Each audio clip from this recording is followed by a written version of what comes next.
Volume 5, Chapter 611, 31st of March, 1945. The night of Holy Saturday. Mary of Alphaeus goes in cautiously and listens. Perhaps she thinks that the Blessed Virgin has fallen asleep.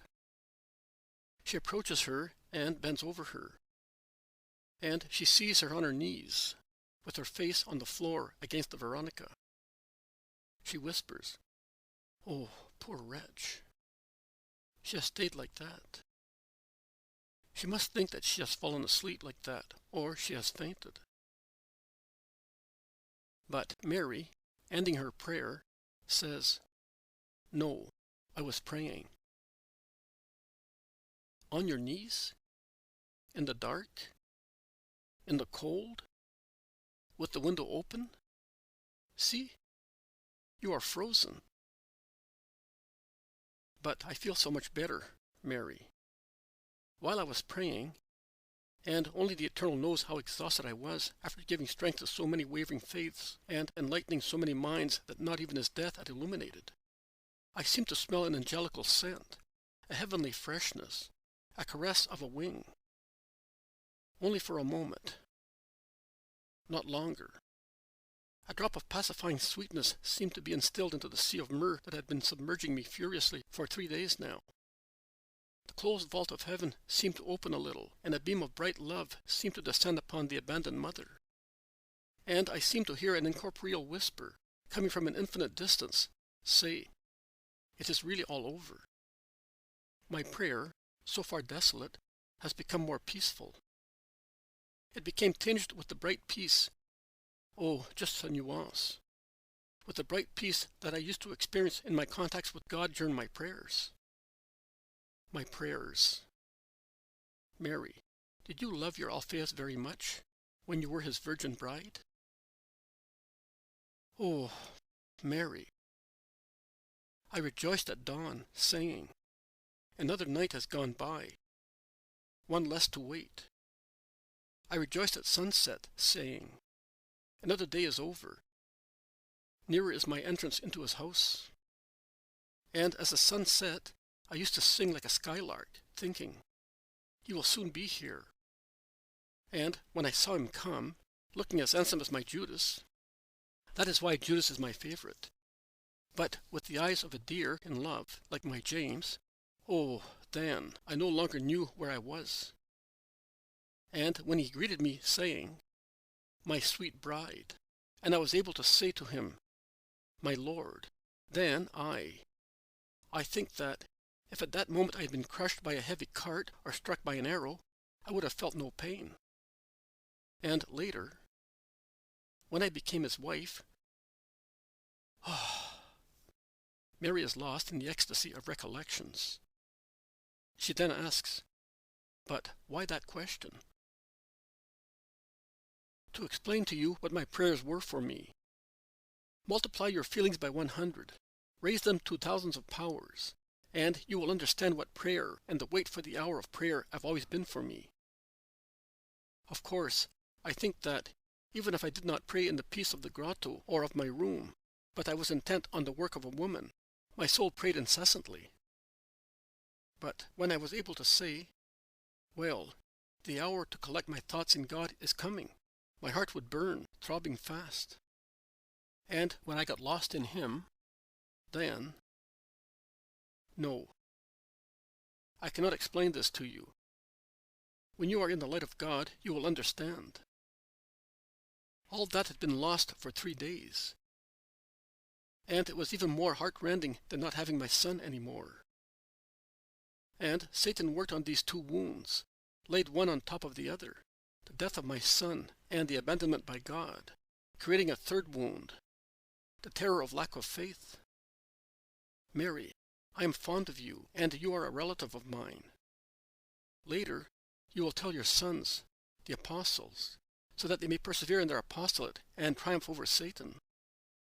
I'm sure that, if I accepted the doubt, if I had yielded to Satan's temptation, and I had said, 'It is not possible for him to rise from the dead,' denying God, because to say that was the same as denying God with his truth and power, such a great redemption would have come to nothing. I, the new Eve, would have bitten once again at the forbidden fruit of pride and of spiritual sense, and I would have destroyed the work of my Redeemer.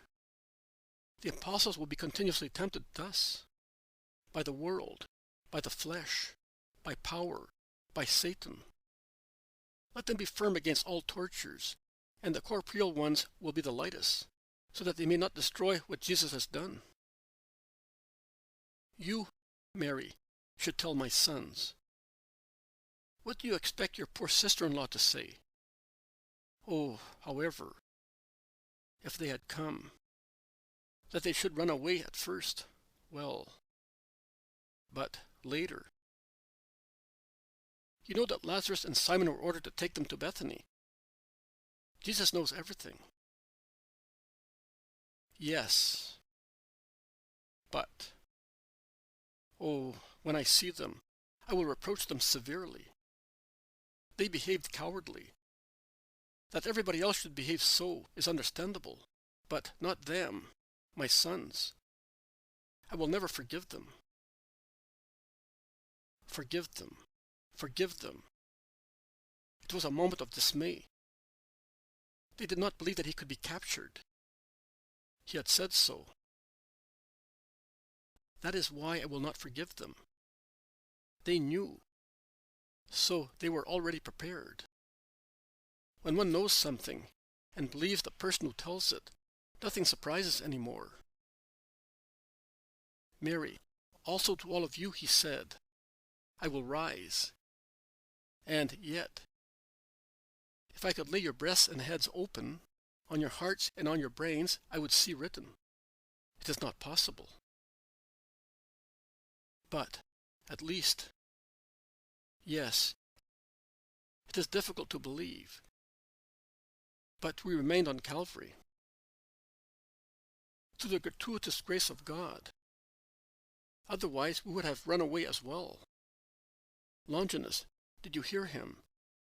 He said, horrible thing. And he is a warrior. We, women, all alone with a boy, we resisted through God's direct help. So do not boast about it. It is no merit of ours. And why was it not given to them? Because they will be the priests of tomorrow. So they must know. They must know, having experienced it themselves, how easy it is for a follower of a creed to lapse into abjuration. Jesus does not want priests like those who are so little so, that they have been his most obstinate enemies. You speak of Jesus as if he had already come back. See? You also admit that you do not believe. So how can you reproach your sons? Mary of Alphaeus does not know what to say in reply. She remains with her head lowered and mechanically moves some objects.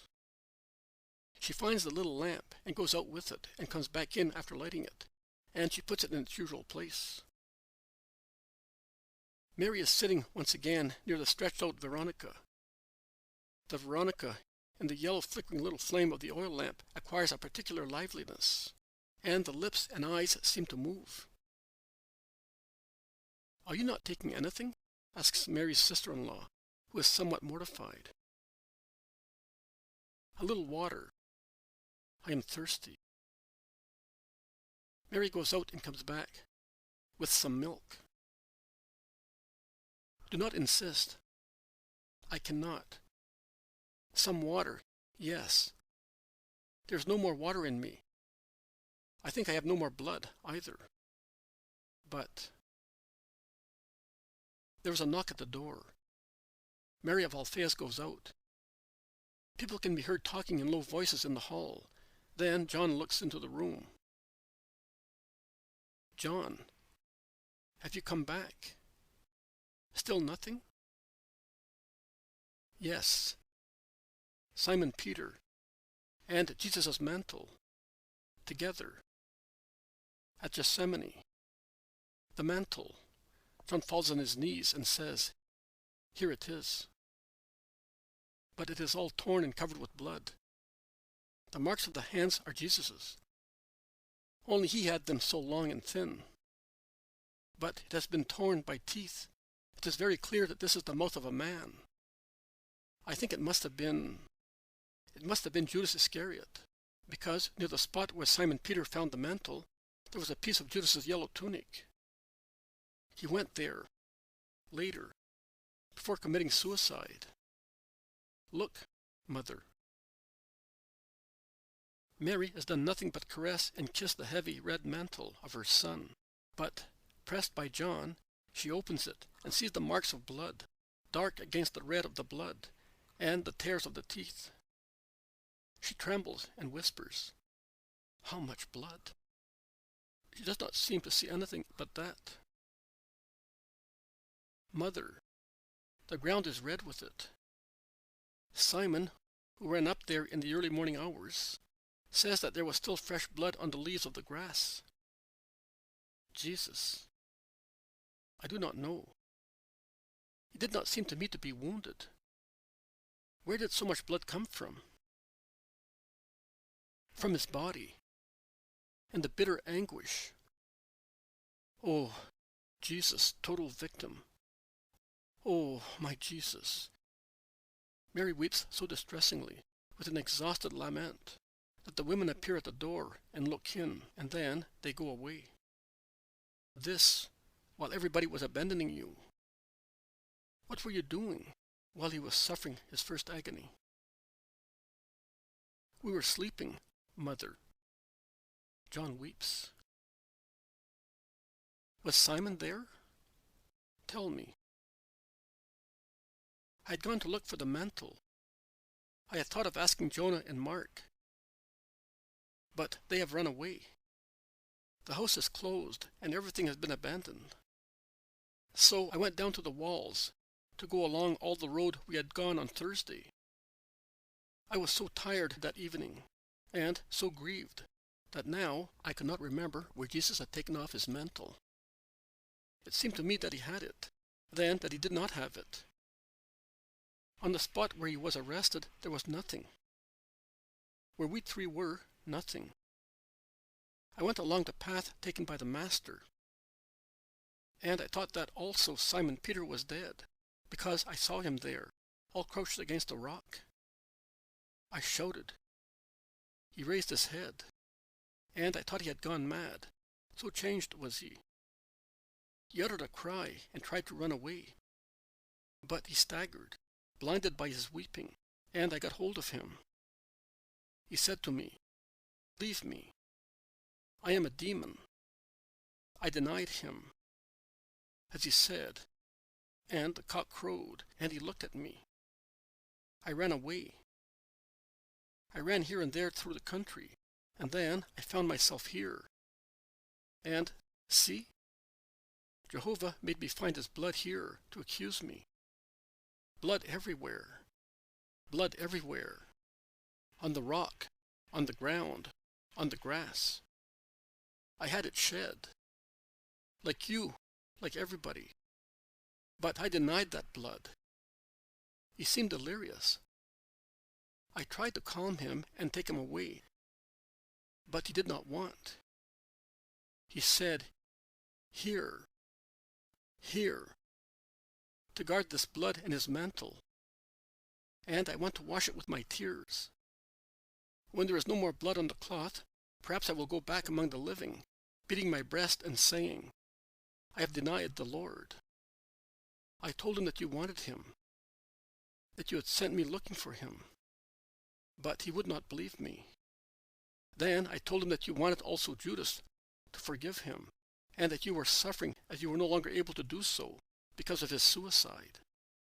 Then he wept more calmly. He wanted to know everything. And he told me that there was still fresh blood on the grass, and that the mantle had been maltreated by Judas, of whose tunic he had found a piece. I let him talk, and then I said, "Come to the mother." Oh, how much I had to insist to convince him. And when I thought I had succeeded in convincing him, and I got up to come, he did not want to come any more. He came only when it was getting dark. But when he arrived beyond the gate, He hid once again in a desert vegetable garden, saying, "I don't want people to see me. I bear written on my forehead the word, denier of God. Now that it is completely dark, I have succeeded in dragging him here.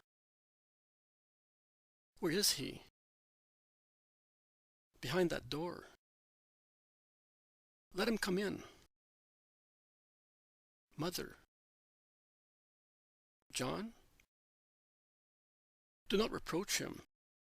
He is repentant. Do you still know me so little? Let him come in." John goes out.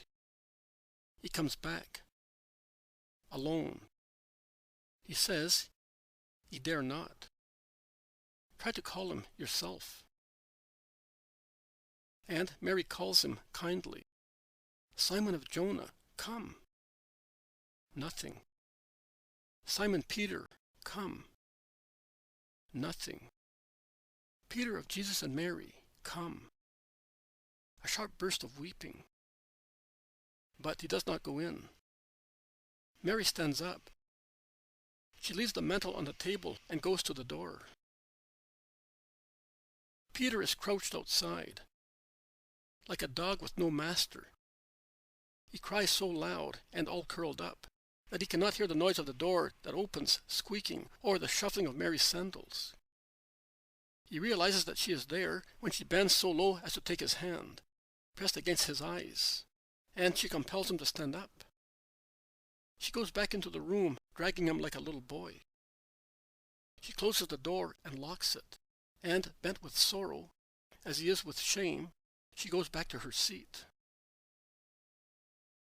Peter kneels at her feet and weeps without restraint.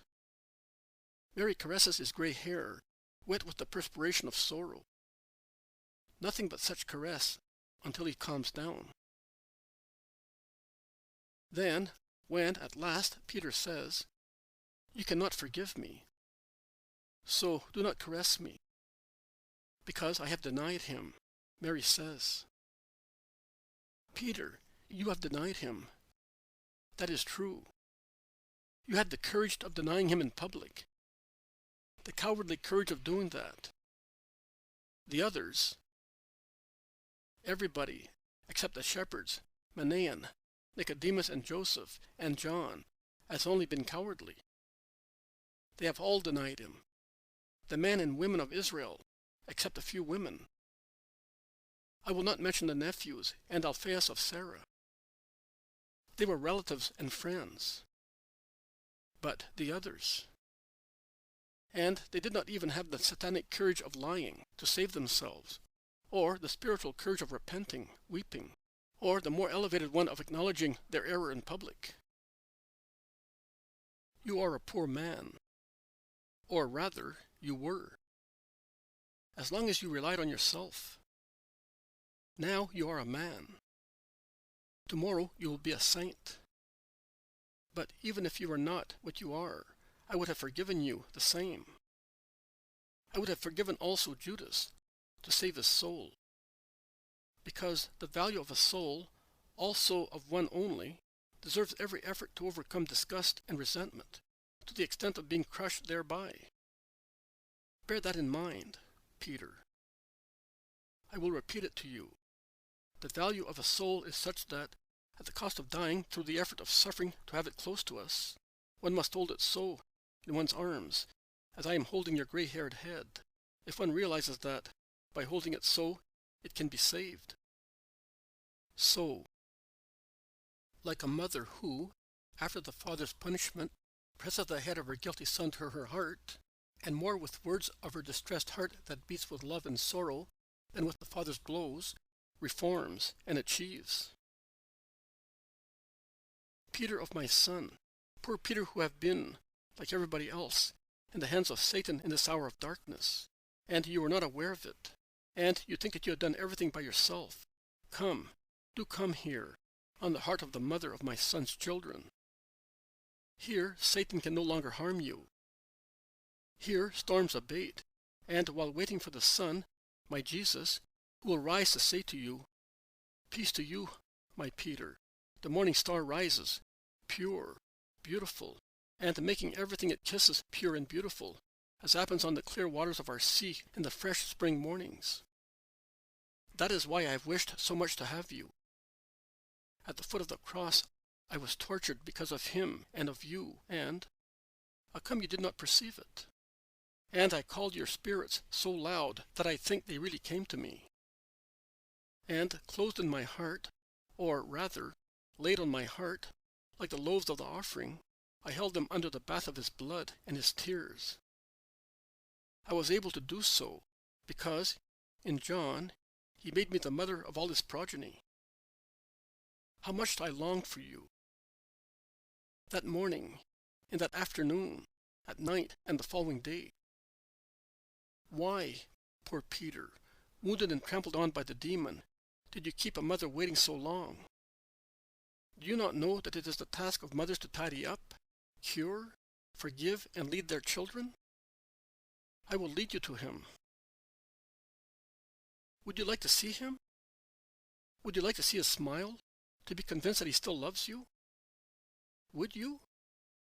Oh, then move away from my poor lap of a woman, and lay your forehead on his crowned forehead, your lips on his wounded lips, and kiss your Lord.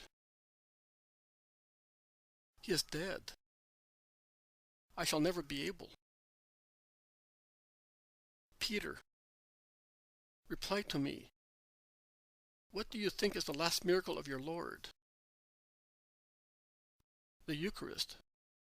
No. That of the soldier being cured there. There. Oh, do not remind me.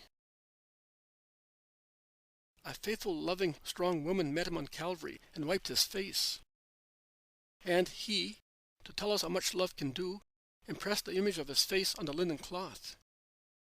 Here it is, Peter. A woman achieved that in an hour of hellish darkness and of divine wrath, simply because she loved. Bear that in mind, Peter, for the hours in which the demon will seem to you to be stronger than God.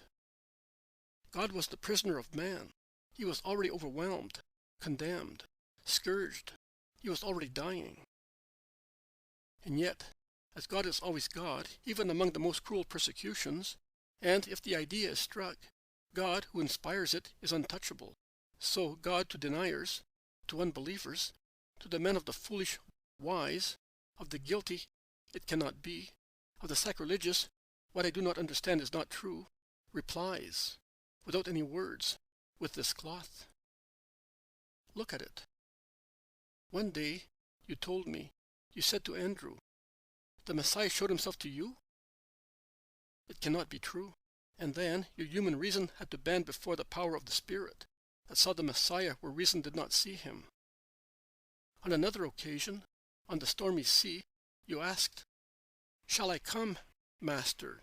And then, when you were halfway, on the agitated water, you became doubtful, saying, "Water cannot hold me," and, with your doubt as ballast, you were almost drowned. Only when the Spirit that believed prevailed against human reason, you were able to find the help of God. On another occasion, you said, "If Lazarus has been dead 4 days, why have we come? To die in vain?" Because with your human reason, you could not suppose any other solution. And your reason was disproved by the Spirit, that by pointing out to you, through the man raised from the dead, the glory of him who had raised him, showed you that you had not gone there in vain. Another time, many other times, upon hearing your Lord speak of death, and a cruel death, you said, "That will never happen to you." And you can see how reason has been given the lie. I now wait to hear the word of your Spirit in this last case. Forgive me. No.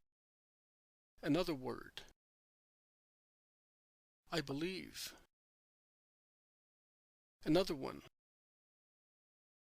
I don't know. I love. Peter, love. You will be forgiven. You will believe. You will be strong. You will be the priest, not the Pharisee who oppresses and has nothing but formalism and lack of active faith. Look at him. Dare to look at him. Everybody has looked at him and venerated him, even Longinus. And would you not be able? And yet you were able to deny him. If you do not recognize him now, through the fire of my motherly loving sorrow that joins you and reconciles you, you will never be able again. He rises from the dead. How will you be able to look at him in his new splendor, if you do not know his face in the passage from the Master you know to the triumpher whom you do not know? Because sorrow, all the sorrow of ages and of the world, has worked on him with chisel and mallet in the hours from Thursday evening to the 9th hour on Friday. And they have changed his face. Previously, he was only the master and friend. Now he is the judge and king. He has ascended on his throne to judge. And he has put on his crown. He will remain so. The only difference is that after his glorious resurrection, he will no longer be the man, judge and king, but the God, judge and king. Look at him. Look at him while humanity and sorrow veil him, in order to be able to look at him when he triumphs in his divinity. Peter, at last, raises his head from Mary's lap and looks at her, with his eyes red with weeping, in the face of an old child, who is desolate and surprised at the evil he has done and at all the good he finds. Mary compels him to look at his Lord. Then, while Peter, as if he were before a living face, says, moaning, "Forgive me, forgive me. I do not know how it happened. What happened? I was not myself. It was something that made me be not myself. But I love you, Jesus. I love you, my Master. Come back. Come back. Do not go away like that, without telling me that you have understood me." Mary repeats the gesture already made in the sepulchral room. Standing, her arms outstretched, she looks like the priestess at the moment of the offerings. And as there she offered the immaculate host, here she offers the repentant sinner. She is, indeed, the mother of saints and sinners. Then she makes Peter stand up and continues to console him. And she says to him, "I am now happier. I know that you are here. Go now where the women and John are. You all need rest and food. Go. And be good, as if you were a boy." And while in the house, which is calmer this second night after his death, and is inclined to go back to human customs of sleep and food, and has the tired, resigned appearance of dwellings where the survivors recover slowly from the blow of death, Mary alone wants to stay up, motionless in her place, awaiting, in prayer. Always, always, always. For the living and for the dead. For the just and the guilty. For the return of her son. Her sister-in-law wanted to stay with her, but now she is sound asleep, sitting in a corner, with her head leaning against the wall. Martha and Mary go in twice, but then, sleepy as they are, they withdraw into a nearby room, and after a few words, they fall asleep as well. And farther away, in a room as small as a plaything, Salome and Susanna are sleeping, while, on two mats laid on the floor, Peter and John are sleeping noisily. The former still sobbing mechanically, at intervals in his snoring, the latter with the smile of a child who is dreaming of a happy vision. Life resumes its activity, and the flesh its rights. Only the morning star shines wakefully, with her love watching near the image of her Son. And the night of Holy Saturday passes by, thus, until the crow of a cock, at the first light of daybreak, makes Peter jump to his feet with a shout, and his frightened, sorrowful cry awakes those who were sleeping. The truce is over for them, and sorrow begins all over again. As for Mary, it only increases the anxiety of her wait.